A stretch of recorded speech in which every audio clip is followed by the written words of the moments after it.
Hey everyone, मैं हूं गौरव मिश्रा और आप सभी का स्वागत करता हूं मैग्नेट ब्रेन्स के एक बिल्कुल ही नए सेशन के अंदर। और आज के सेशन में हम क्लास 9th के मैथ्स को और आगे बढ़ाने वाले हैं और इस पर्टिकुलर वीडियो के अंदर हम क्लास 9th के मैथ्स के चैप्टर नंबर 7 यानी कि ट्रायंगल्स के टॉपिक का नाम है कॉन्ग्रुएंसी ऑफ ट्रायंगल्स, इसको पढ़ने वाले हैं।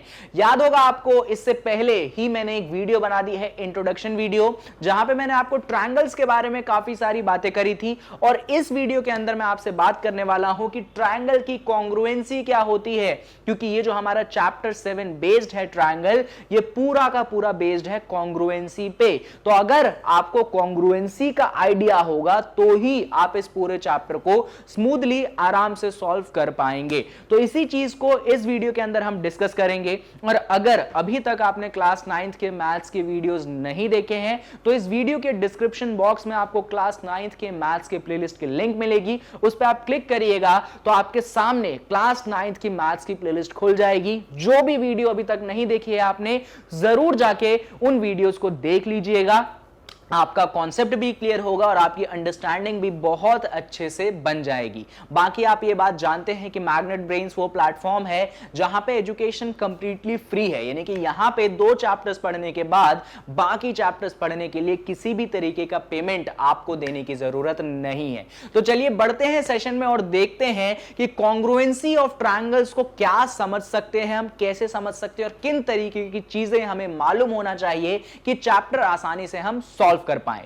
तो ये रहा आपके सामने पहला कॉन्सेप्ट, जो कि है कॉन्ग्रुएंट फिगर। भाई ट्रायंगल की कॉन्ग्रुएंसी तो हम समझेंगे, पर उससे पहले हमें समझने की जरूरत है कि किसी भी फिगर की कॉन्ग्रुएंसी क्या होती है। यानी कि अगर आपसे कोई बोले कॉन्ग्रुएंट फिगर तो आप इस शब्द से क्या समझते हैं। तो बहुत सिंपल डेफिनेशन है, उसको मैं आपको पढ़ाता हूं। कॉन्ग्रुएंट फिगर का मतलब होता है two geometrical figures having exactly the same shape and size are known as congruent figure. तो मैंने क्या कहा, मैंने कहा कि अगर आपके पास 2 ज्योमेट्रिकल फिगर्स हैं और उन दोनों ज्योमेट्रिकल फिगर का अगर सेम शेप है और सेम साइज है तो उन फिगर्स को मैं बुलाऊंगा कॉन्ग्रुएंट फिगर। जैसे कि आपके जेब में अगर 2 5 रुपए के सिक्के हैं या 2 1 रुपए के सिक्के हैं, सेम टू सेम साल में बने हुए, तो अगर आप उन दोनों को देखेंगे तो उन दोनों का शेप भी सेम है, उन दोनों का साइज भी सेम है, यानी कि वो दोनों जो सिक्के हैं वो दोनों सिक्के कॉन्ग्रुएंट है। तो कॉन्ग्रुएंट का मतलब ही यही होता है कि जो 2 चीजें या फिर जो मल्टीपल चीजें आपके पास हैं उन सब का शेप सेम होना चाहिए, साइज वो भी सेम होना चाहिए, तभी उन चीजों को आप कॉन्ग्रुएंट बोल सकते हैं। फॉर एग्जांपल, आपके जेब में रखे 2 1 रुपी कॉइन, वो दोनों के दोनों क्या है, कॉन्ग्रुएंट है, shape same size same, that's why they are congruent. अब बात आती है कि सर अभी तो हम सिक्कों के बारे में पढ़ेंगे नहीं, हम तो ज्योमेट्रिकल फिगर्स के बारे में पढ़ेंगे, ज्योमेट्री पढ़ रहे हैं हम। तो ज्योमेट्री में भी तो कुछ ऐसा ही होता है कि आपके जो ज्योमेट्रिकल फिगर्स होते हैं अगर उनका शेप सेम हो जाए, साइज सेम हो जाए, तो वो दोनों ज्योमेट्रिकल फिगर्स कहलाते हैं कॉन्ग्रुएंट फिगर। फॉर एग्जांपल, मान लीजिए आपके पास एक लाइन सेगमेंट है जिसका लेंथ 5 सेंटीमीटर है और दूसरा लाइन सेगमेंट है उसका भी लेंथ आपके पास 5 सेंटीमीटर है।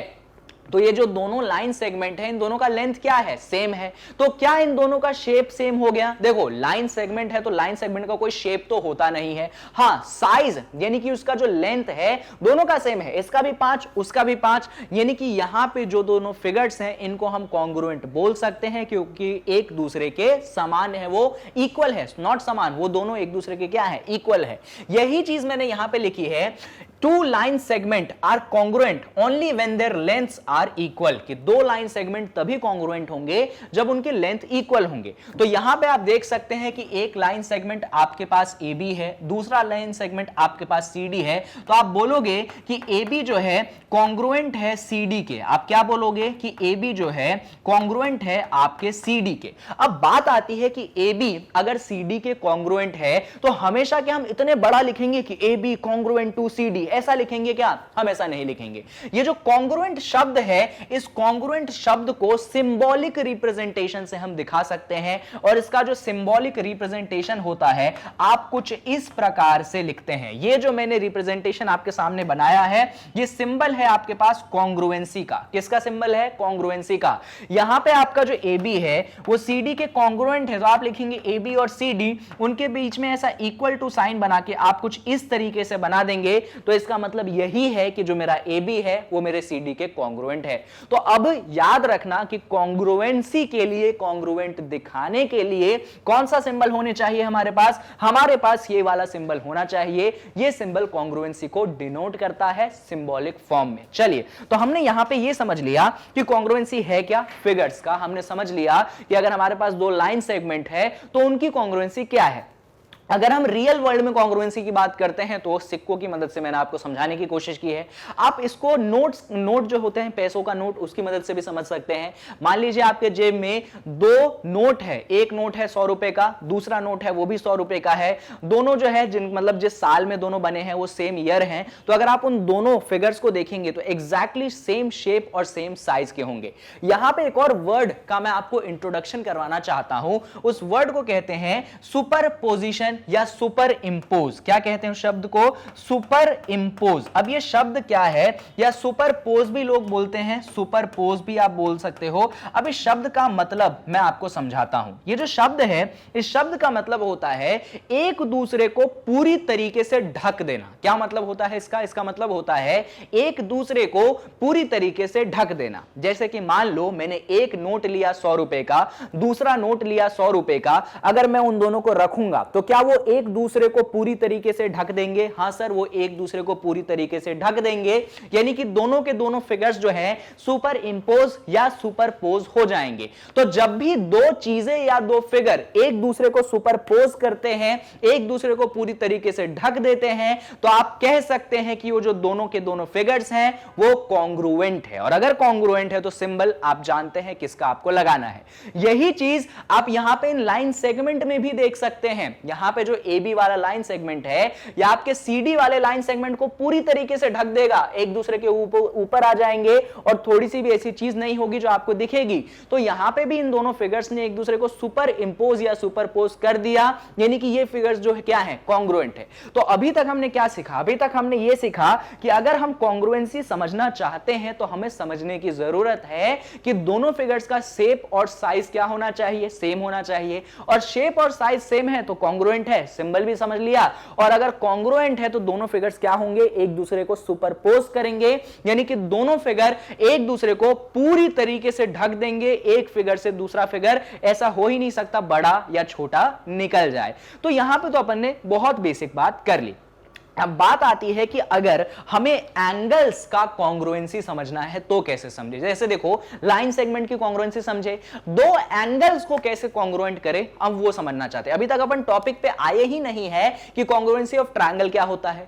अभी अपन यहीं पे है कि कॉन्ग्रुएंसी ऑफ एंगल क्या होता है, क्योंकि ट्रायंगल किससे बना है? तीन एंगलों से मिलकर बना है। तो अगर हम एंगल की कॉन्ग्रुएंसी समझ जाएंगे तो हम ट्रायंगल की कॉन्ग्रुएंसी तो बिल्कुल समझ जाएंगे। तो एंगल की कॉन्ग्रुएंसी का मतलब ये होता है कि अगर आपके पास दो एंगल हैं तो दोनों एंगल का अगर मेजरमेंट सेम है, क्या है? अगर दोनों एंगल का मेजरमेंट सेम है तो दोनों जो एंगल है वो दोनों एंगल कॉन्ग्रुएंट है। जैसे कि इस डायग्राम में मान लीजिए ये वाला एंगल भी 30 डिग्री है और ये वाला एंगल भी 30 डिग्री है। बेसिकली दोनों एंगल का मेजरमेंट क्या है? सेम है। अगर दोनों एंगल का मेजरमेंट सेम है यानी कि ये वाला एंगल और ये वाला एंगल कॉन्ग्रुएंट है। भाई कॉन्ग्रुएंट है तो आप क्या लिखोगे? उनके बीच में आप ये वाला सिंबल लगा दोगे। जैसे इस एंगल का नाम क्या है? इस एंगल का नाम है ABC और इस एंगल का नाम है DEF। तो आप लिखेंगे कि आपका जो एंगल ABC है और आपका जो एंगल DEF है कॉन्ग्रुएंट है। कॉन्ग्रुएंट है तो देख सकते हैं आप बीच में जो है ये वाला सिंबल मैंने यहां पे लगा दिया है। तो आई होप आप बात समझ पाए कि एंगल्स की कॉन्ग्रुएंसी कैसे होती है, और तभी हो सकती है जब दोनों का मेजरमेंट क्या हो? सेम हो। और यहां पे मैं आपको एक और चीज सिखाना चाहता हूं, ध्यान से सुनिएगा। मान लीजिए यहां पे मैंने आपके लिए बनाया है एक एंगल, इस एंगल को बोल दिया मैंने PQR, और इस एंगल का जो मेजरमेंट है वो 60 डिग्री है। तो आप इसको लिखा करते थे बचपन में मेजर ऑफ एंगल, क्या लिखते थे आप इसको बचपन में? आप इसको बचपन में लिखते थे मेजर ऑफ एंगल PQR बराबर कितना? मेजर ऑफ एंगल PQR बराबर 60 डिग्री। लेकिन इतना बड़ा लिखने की जगह हम आज सिंबॉलिक फॉर्म में बात करेंगे। मेजर का बस स्मॉल m लेंगे, मेजर का क्या लेंगे? सिर्फ स्मॉल m लेंगे, और हम बोलेंगे m और ऑफ के लिए ब्रैकेट बनाएंगे और एंगल का नाम रख देंगे PQR, और वैल्यू कितने के बराबर होगी? वैल्यू जो होगी आपके पास 60 डिग्री के बराबर होगी। तो अब हम ये बड़ा सा स्टेटमेंट नहीं लिखेंगे मेजर ऑफ एंगल PQR, हम सिंपल सी बात बोलेंगे m और ब्रैकेट के अंदर बना के हम एंगल PQR को लिख देंगे, और हम बोलेंगे कि जो वैल्यू है वो 60 डिग्री के बराबर है।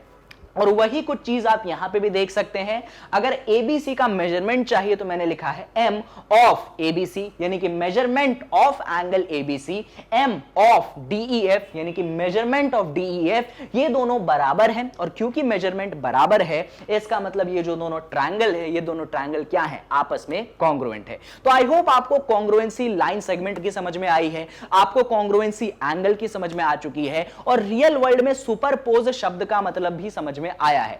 इनफैक्ट अगर आप इन दोनों ट्रायंगल को एक दूसरे के ऊपर रखोगे, क्या करोगे?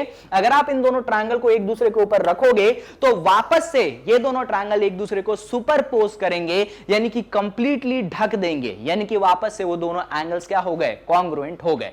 चलिए, तो इन चीजों को पढ़ने के बाद अब हम आ सकते हैं मुद्दे पे, और मुद्दा जो है कॉन्ग्रुएंट ट्रायंगल्स का मतलब क्या होता है। अभी तक तो सर आपने बात करी कि कॉन्ग्रुएंसी शब्द का मतलब क्या है, आपने लाइन की कॉन्ग्रुएंसी पढ़ा दी, आपने हमें एंगल्स की कॉन्ग्रुएंसी पढ़ा दी। अब आप ये बताइए कि ट्रायंगल्स की कॉन्ग्रुएंसी क्या होती है। तो यहां पे एक बहुत बढ़िया डेफिनेशन मैंने आपके लिए लिखा है, और मैंने उसमें ये लिखा है टू ट्रायंगल्स आर कॉन्ग्रुएंट, दो ट्रायंगल्स कॉन्ग्रुएंट होंगे इफ एंड ओनली इफ, तभी होंगे, मतलब दो ट्रायंगल्स तभी कॉन्ग्रुएंट होंगे जब made to superimpose on other so as to cover it exactly. समझ गए क्या लिखा? मैंने ये लिखा कि अगर दो ट्रायंगल्स कॉन्ग्रुएंट है तो एक दूसरे को पूरी तरीके से क्या करेंगे? ढक देंगे। इसीलिए मैंने आपको सुपरपोज शब्द का मतलब बताया।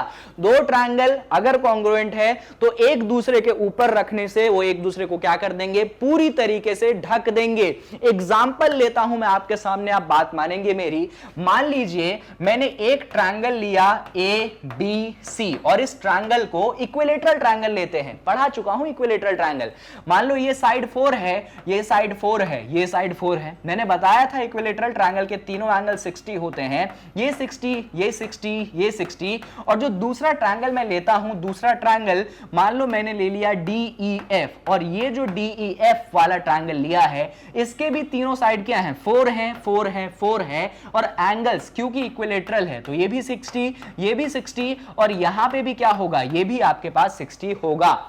अगर मैं इस ट्रायंगल को इस ट्रायंगल के ऊपर रखूंगा तो आप खुद इमेजिन करके बताओ, या फिर इमेजिन नहीं हो रहा है तो ऐसा करो ना, ऐसे दो ट्रायंगल्स आप पेपर पे कट कर लीजिए, कोई बड़ी बात तो नहीं है इक्विलेटरल ट्रायंगल बनाना, कोई भी बना सकता है। तो दो इक्विलेटरल ट्रायंगल बना लीजिए, इसी साइड के बनाइएगा, चाहे तो आप अलग साइड्स के बना लीजिएगा, बस इतना ध्यान रखिएगा कि दोनों साइड्स क्या हो? सेम हो। अगर इसके 4 हैं तो उसके भी 4 हैं। और अगर उन ट्रायंगल्स को आप बनाने के बाद कट करते हैं और एक दूसरे के ऊपर रखते हैं तो वो एक दूसरे को सुपरपोज करेंगे, और अगर वो एक दूसरे को सुपरपोज करते हैं यानी कि वो दो ट्रायंगल क्या है? वो दोनों के दोनों ट्रायंगल आपके कॉन्ग्रुएंट है।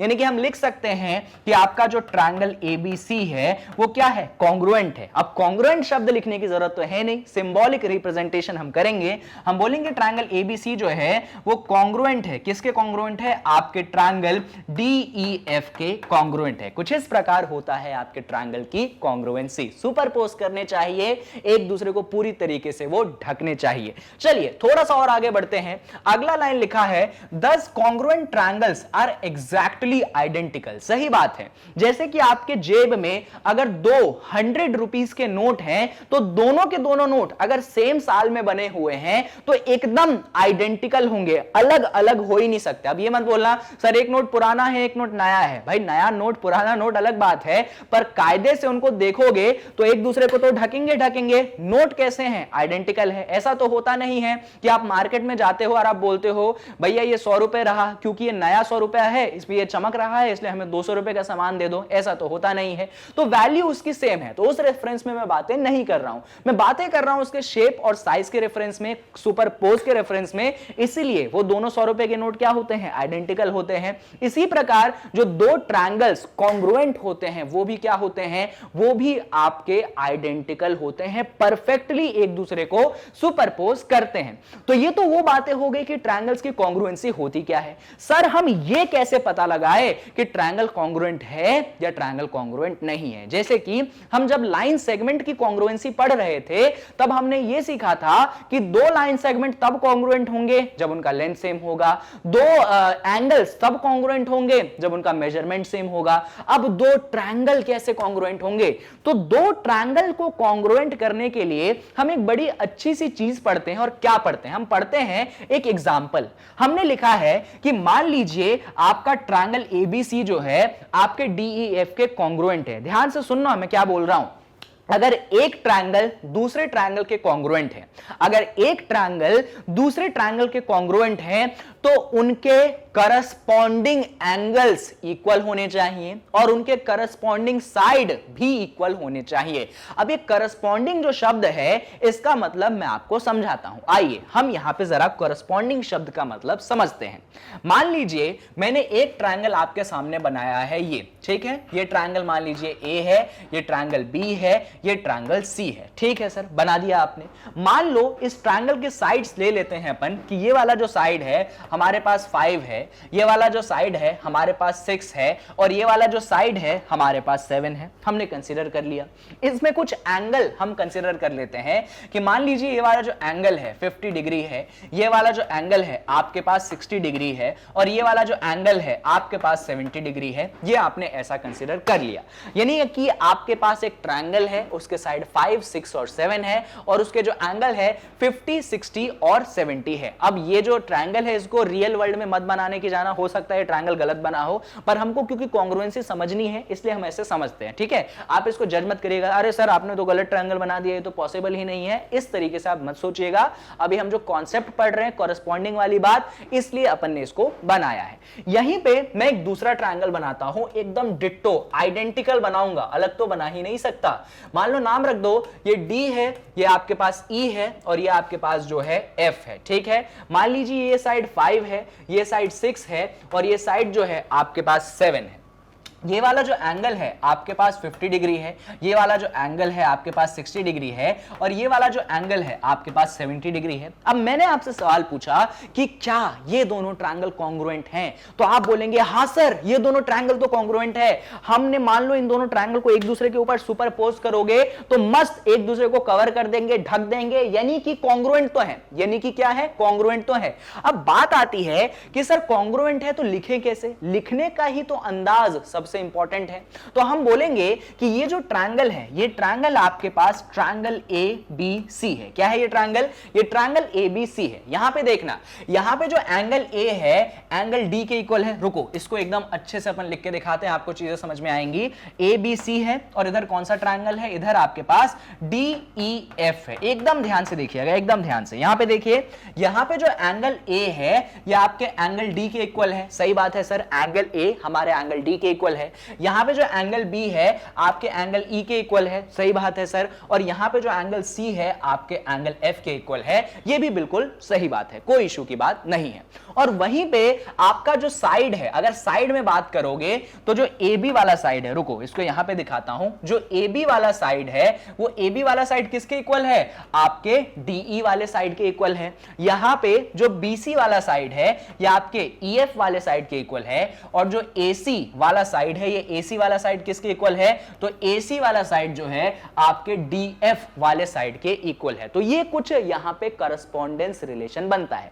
मैं इसको लिख के दिखाता हूं आपको, तो आपको चीजें समझ में आएंगी। हम यहां पे लिखेंगे कि आपका जो एंगल ए है ये आपके एंगल डी के इक्वल है, आपका जो एंगल बी है ये आपके एंगल ई के इक्वल है और आपका जो एंगल सी है ये आपके एंगल एफ के इक्वल है। बिल्कुल सही बात है। अच्छा, अब साइड में कैसे बातें करोगे, तो साइड में बोलोगे बोलोगे कि यहां पे जो आपका AB है वो आपके DE के इक्वल है, जो आपका AB है वो किसके इक्वल है, आपके DE के इक्वल है। फिर आप बोलोगे कि जो आपका BC है वो आपके EF के इक्वल है, और फिर फाइनली आप बोलोगे कि आपका जो यहां पे AC है वो एक्चुअली इक्वल है आपके DF के। तो आप बोलेंगे कि AC जो है आपके DF के इक्वल है। इस तरीके से आप क्या बोलेंगे कि जो हमारे दोनों ट्रायंगल हैं, अगर ये दोनों ट्रायंगल कॉन्ग्रुएंट है, ध्यान से सुनिएगा, हम बोलेंगे अगर हमारा ट्रायंगल ABC है और ये ट्रायंगल हमारे DEF के कॉन्ग्रुएंट हैं, तो क्या क्या होने चाहिए, उनके जितने भी कॉरस्पॉन्डिंग एंगल्स हैं वो भी इक्वल होने चाहिए, और जितने भी कॉरस्पॉन्डिंग साइड हैं वो भी क्या होने चाहिए, इक्वल होने चाहिए। तभी हमारे ट्रायंगल क्या होंगे, कॉन्ग्रुएंट होंगे। और यही चीज मैंने समझाने की कोशिश की है कि अगर आप बोलते हैं कि दो ट्रायंगल कॉन्ग्रुएंट है तो आप बोलेंगे सबसे पहली बात कॉरस्पॉन्डिंग एंगल्स आर इक्वल। क्या बोलेंगे आप बोलेंगे कॉरस्पॉन्डिंग एंगल्स आर इक्वल। क्या बोलेंगे सर, हम बोलेंगे करस्पॉन्डिंग एंगल्स आर इक्वल। और दूसरी बात आप क्या बोलेंगे, दूसरी बात आप बोलेंगे करस्पॉन्डिंग साइड्स आर इक्वल। ये दोनों बातें आपको बोलनी पड़ती हैं अगर आप दो ट्रायंगल्स को कॉन्ग्रुएंट करवाना चाहते हैं। तो पहला करस्पॉन्डिंग एंगल्स इक्वल होने चाहिए, और दूसरा करस्पॉन्डिंग साइड्स भी क्या होने चाहिए, इक्वल होने चाहिए। करस्पॉन्डिंग साइड भी इक्वल, करस्पॉन्डिंग एंगल भी इक्वल, तभी दोनों ट्रायंगल क्या होंगे, तभी दोनों ट्रायंगल आपके कॉन्ग्रुएंट होंगे। और पूरा कॉन्सेप्ट इस स्लाइड में आपके सामने है। यहां पे ABC और DEF कॉन्ग्रुएंट हैं क्योंकि उनके करस्पॉन्डिंग एंगल्स इक्वल हैं, उनके करस्पॉन्डिंग साइड इक्वल हैं, इसीलिए दोनों ट्रायंगल कॉन्ग्रुएंट हैं। तो यहां पे हम समझ चुके हैं कि दोनों ट्रायंगल्स कॉन्ग्रुएंट होते कब हैं। तो कब कॉन्ग्रुएंट होते, यही लिखा है कि करस्पॉन्डिंग एंगल्स इक्वल हैं और करस्पॉन्डिंग साइड्स भी क्या हैं, आपके इक्वल हैं। अब ये जो सर आपने शब्द इस्तेमाल किया है करस्पॉन्डिंग, हमें शब्द का थोड़ा सा आप ज्ञान दीजिए, क्योंकि ये जो करस्पॉन्डिंग शब्द है ना मेरे पल्ले थोड़ा सा कम पड़ा है। हाँ, इतना मैं समझ गया कि दो ट्रायंगल्स अगर कॉन्ग्रुएंट होंगे तो उनके जो एंगल्स हैं वो भी इक्वल होने चाहिए, उनके जो साइड हैं वो भी इक्वल होने चाहिए। पर ये करस्पॉन्डिंग शब्द का मतलब नहीं समझ आ रहा। अभी तक क्या सीखे हो, सुनो, अभी तक आपको ये सिखाया मैंने कि दो ट्रायंगल्स कॉन्ग्रुएंट हैं तो उनके एंगल्स इक्वल, कौन से, करस्पॉन्डिंग, और उनके साइड इक्वल, कौन से, करस्पॉन्डिंग। पर ये करस्पॉन्डिंग शब्द का मतलब क्या है सर, इसको तो जरा आप डिटेल में समझाओ। देखिए, करस्पॉन्डिंग शब्द का मतलब बहुत आसानी से हम समझ सकते हैं। यहां पे लिखते हैं, मान लीजिए, अज्यूम कर लीजिए कि आपका जो ट्रायंगल ABC है, एकदम ध्यान से देखिएगा, अज्यूम कर लीजिए आपका जो ट्रायंगल ABC है, इसको थोड़ा सा अपन बड़ा लिखते हैं और अच्छे समझ में आएगा।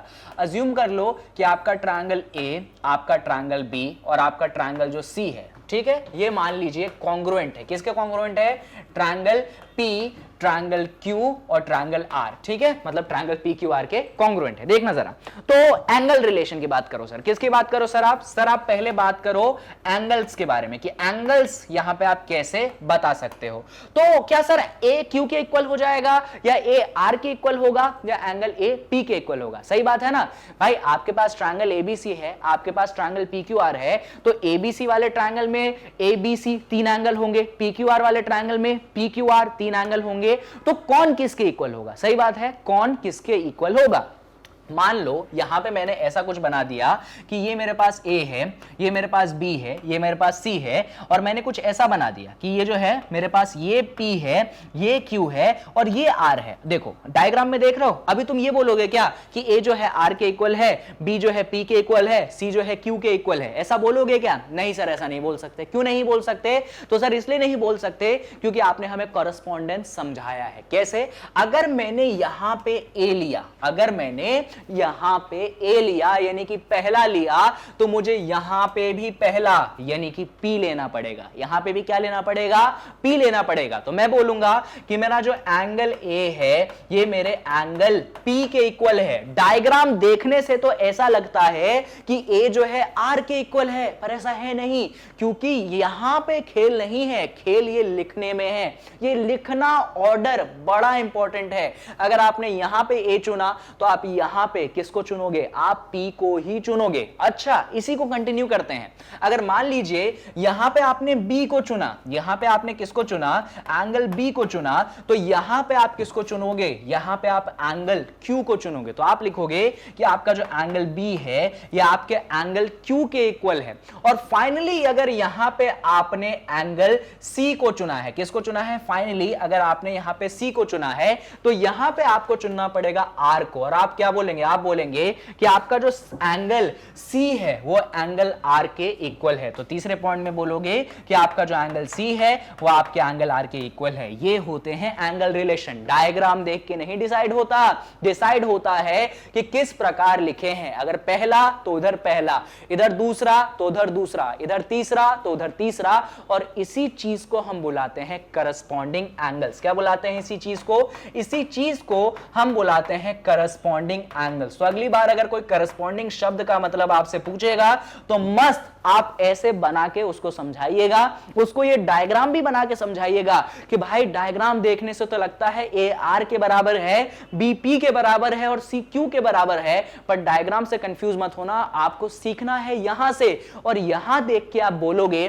कि आपका जो ए है वो पी के बराबर है, यहां पे जो बी है वो आपके क्यू के बराबर है, और यहां पे जो सी है वो आपके आर के बराबर है। और उसी चीज को मैंने यहां पे लिखा है, समझे। तो ये हो गया corresponding angle. Sir corresponding angle तो समझ में आ गया, अब करस्पॉन्डिंग साइड समझाओ, है ना। अब करस्पॉन्डिंग साइड समझाओ, क्योंकि आपने बोला था कि दो ट्रायंगल्स तभी कॉन्ग्रुएंट होंगे जब करस्पॉन्डिंग एंगल्स इक्वल होंगे और करस्पॉन्डिंग साइड इक्वल होंगे। तो चलो यहां पे जरा अपन साइड्स को समझते हैं। अच्छा एक बात बताओ, अगर ध्यान से डायग्राम को देखोगे तो तुम्हारा मन क्या बोलेगा मालूम है, कि जो आपका ए बी साइड है वो पी आर साइड के इक्वल है, जो आपका बी सी वाला साइड है वो PQ वाले साइड के इक्वल है, जो AC वाला साइड है वो आपके RQ वाले साइड के इक्वल है। डायग्राम देख के तो ऐसा लग रहा है, पर जैसा कि आप जानते हैं कि डायग्राम डिसाइड नहीं करता, डिसाइड करता है कि किस ऑर्डर में, किस फैशन में वो लिखे गए हैं। तो मान लीजिए मैं यहां पे चुनता हूं AB, तरीका देखना, मैंने यहां पे क्या चुना, मैंने यहां पे चुना है ए बी, मैं ऐसे गया ए से बी,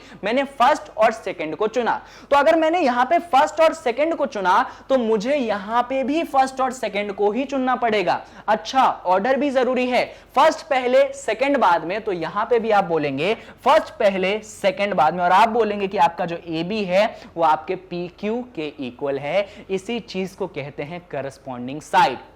ऑर्डर मायने रखता है। यहां पे मैंने फर्स्ट सेकंड चूज किया, वहां पे भी आप फर्स्ट सेकंड चूज करोगे। यहां पे फर्स्ट को पहले लिखा, सेकंड को बाद में लिखा, वहां पे भी आप फर्स्ट को पहले लिखोगे, सेकंड को बाद में लिखोगे। तो जो आपका ए बी है ना वो पी आर के इक्वल नहीं है। ये तो मैंने गलत बना दिया, ये तो मैंने गलत बना दिया। आप बोलेंगे कि जो आपका ए बी है वो एक्चुअली मालूम है किसके इक्वल है, इसको भी हटा दो, इसको भी जरूरत नहीं है, इन तीनों को भी हटाओ। आप बोलोगे कि जो आपका ए बी है वो एक्चुअली इक्वल है आपके पी क्यू के। तो डायग्राम गलत चीज बता रहा था, पर ऐसे करस्पॉन्डिंग सही चीज बताता है। ठीक है सर, फर्स्ट सेकंड को आपने चूज करके फर्स्ट को पहले सेकंड को बाद में सही करा। अच्छा सर अगर मैं यहां पे बी ए लेता, यहीं पे अगर मैं बी ए ले लेता तो मुझे उधर क्या लेना चाहिए। तो देखो बी ए लिया मतलब फर्स्ट और सेकंड को चूज किया, जहां पे सेकंड को पहले लिखा और फर्स्ट को बाद में लिखा। तो यहां पे चूज तो अभी मैं पी क्यू करता, पर यहां पे लिखता क्या, यहां पे लिखता मैं क्यू पी। ऑल्दो दोनों का मतलब सेम है, ए बी बराबर पी क्यू, बी ए बराबर क्यू पी, मतलब अलग नहीं है, पर लिखने का जो अंदाज है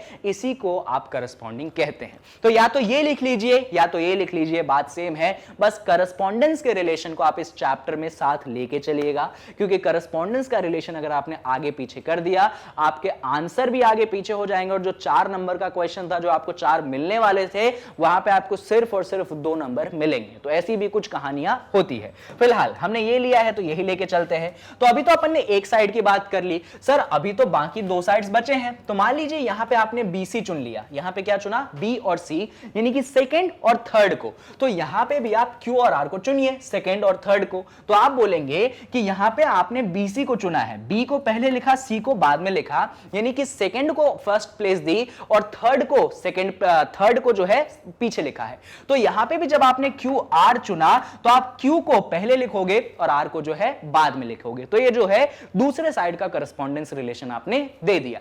अब इसी चीज को हल्का सा और एक्सटेंड कर दो, 2 साइड्स का रिलेशन तो आ गया, तीसरा साइड कौन सा सर। तो तीसरा साइड ध्यान से सुनिएगा, यहां पे मैं ए और सी को चूज करूंगा। किसको चूज करूंगा? यहां पे मैं ए और सी को चूज करूंगा। तो मैंने ए और मैंने सी चूज किया। तो यहां पे फर्स्ट और थर्ड चूज किया है, तो यहां पे भी मैं क्या चूज करूंगा? पी और आर को चूज करूंगा। जैसे कि पहले ए लिखा है, बाद में सी लिखा है, तो पहले पी लिखाएगा, बाद में आर लिखाएगा। ये मेरे साइड्स का रिलेशन आ गया। तो वो हो गया कॉरेस्पॉन्डिंग एंगल्स का रिलेशन, और ये आपके सामने आ चुका है कॉरेस्पॉन्डिंग साइड्स का रिलेशन। ये है पूरा फंडा कॉरेस्पॉन्डिंग साइड और करस्पॉन्डिंग एंगल्स का। जब ये सेटिस्फाई होता है तब जाके आपका ट्रायंगल कॉन्ग्रुएंट होता है। यानी कि अगर दो ट्रायंगल्स की बात आप करेंगे तो सिर्फ साइड नहीं डिसाइड कर सकता कि वो कॉन्ग्रुएंट होगा कि नहीं होगा, एंगल भी डिसाइड करते हैं। सिर्फ एंगल भी नहीं डिसाइड कर सकता कि वो कॉन्ग्रुएंट होगा कि नहीं होगा, साथ में साइड भी होने चाहिए। तो ये है पूरा करस्पॉन्डेंस का रिलेशन जो मैं आपको यहां पे समझाना चाहता था। एक टेंशन मत लो, एक और एग्जांपल ले लेते हैं अपन, वहां से चीजें आपको और अच्छे से यहां पे समझ में आएंगी। अभी अपन ने एबीसी लिया था, पीक्यूआर लिया था, अब कुछ अलग प्रकार के ट्रायंगल ले लेते हैं। मान लीजिए हम ले लेते हैं कि हमारा ट्रायंगल एक्स वाई जेड, ठीक है, हमारा ट्रायंगल एक्स वाई जेड आपका कॉन्ग्रुएंट है। किसके कॉन्ग्रुएंट है?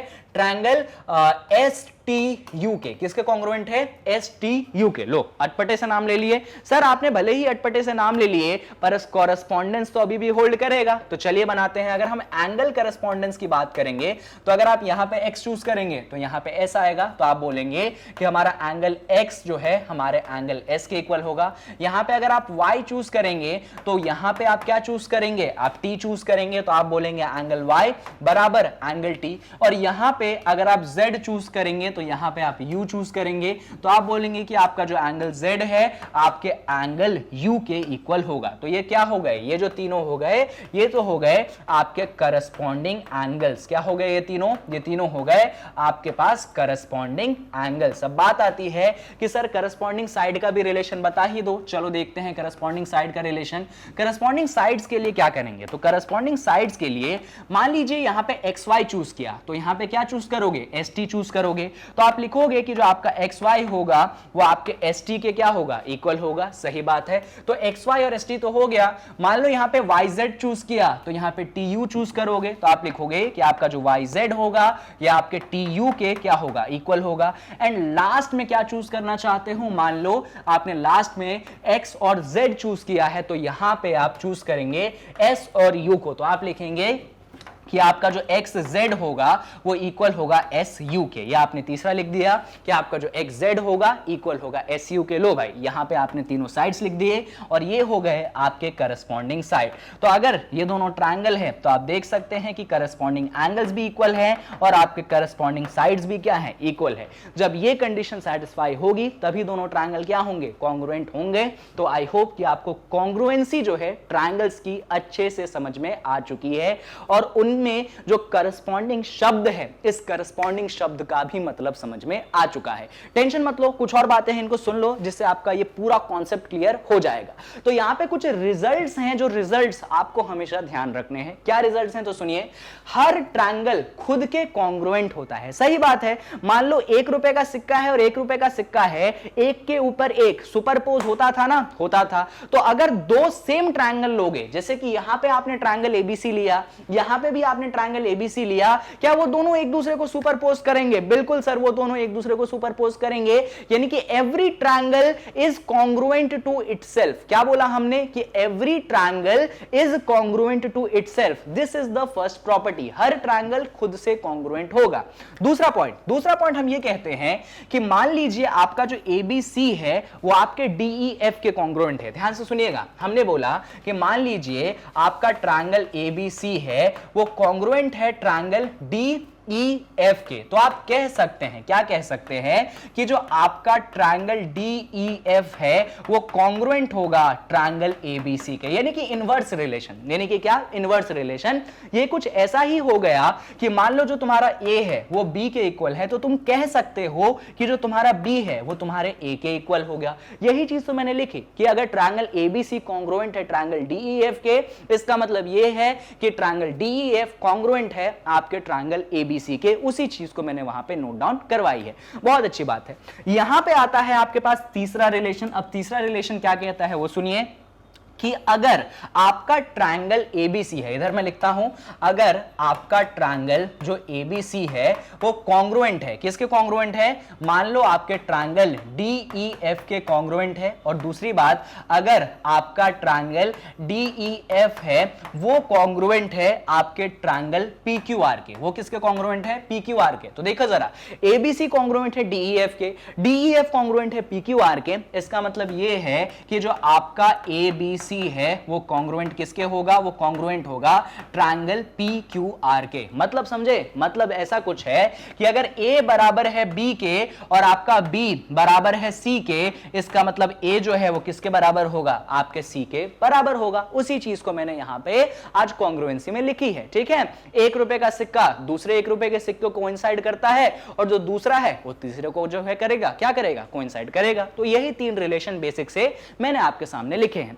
अब यहां पे आपको याद है थोड़ी देर पहले मैंने आपसे करस्पॉन्डिंग चीजें बात की थी। मैंने यहां पे बोला था कि ये दोनों ट्रायंगल कॉन्ग्रुएंट है क्योंकि इनके करस्पॉन्डिंग एंगल्स भी इक्वल हैं और इनके करस्पॉन्डिंग साइड्स भी इक्वल हैं। इन सारी चीजों को आप साथ में मालूम है क्या लिखते हो? आप इनको लिखते हो सीपीसीटी। क्या लिखते हैं आप लिखते हैं सीपीसीटी। अब ये सीपीसीटी सर क्या लिख दिया आपने? हमें समझ नहीं आया। सीपीसीटी का मतलब है corresponding parts of corresponding congruent triangles. क्या है इसका मतलब?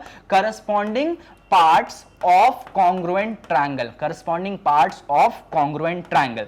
जब भी आप ये CPCT देखेंगे तो आप समझ जाइएगा कि आपके दो ट्रायंगल्स जो हैं कॉन्ग्रुएंट है और उनके करस्पॉन्डिंग पार्ट्स क्या हैं? इक्वल हैं। करस्पॉन्डिंग पार्ट्स मतलब उनके करस्पॉन्डिंग एंगल्स, करस्पॉन्डिंग साइड, इन्हीं को क्या बुलाते हैं अपन? करस्पॉन्डिंग पार्ट्स बुलाते हैं। तो ये इतनी बड़ी बातों को लिखने का छोटा सा तरीका क्या होता है? वो लिख देते हैं बाय CPCT। बाय CPCT का मतलब by corresponding parts of congruent triangle, उनके करस्पॉन्डिंग साइड क्या होंगे? इक्वल होंगे। उनके करस्पॉन्डिंग एंगल्स क्या होंगे? इक्वल होंगे। इसीलिए ये जो छोटा सा शब्द CPCT है इसका बहुत ज्यादा यूटिलाइजेशन देखने वाले हैं अपने क्लास 9th में। कह लो क्लास 9th में तो भरपूर यूटिलाइजेशन है ही है, जब क्लास 10th में जाओगे ना तब ये सीपीसीटी का और ज्यादा यूज आप देखोगे। तो याद रखना है सीपीसीटी का मतलब क्या है? Corresponding parts of congruent triangle.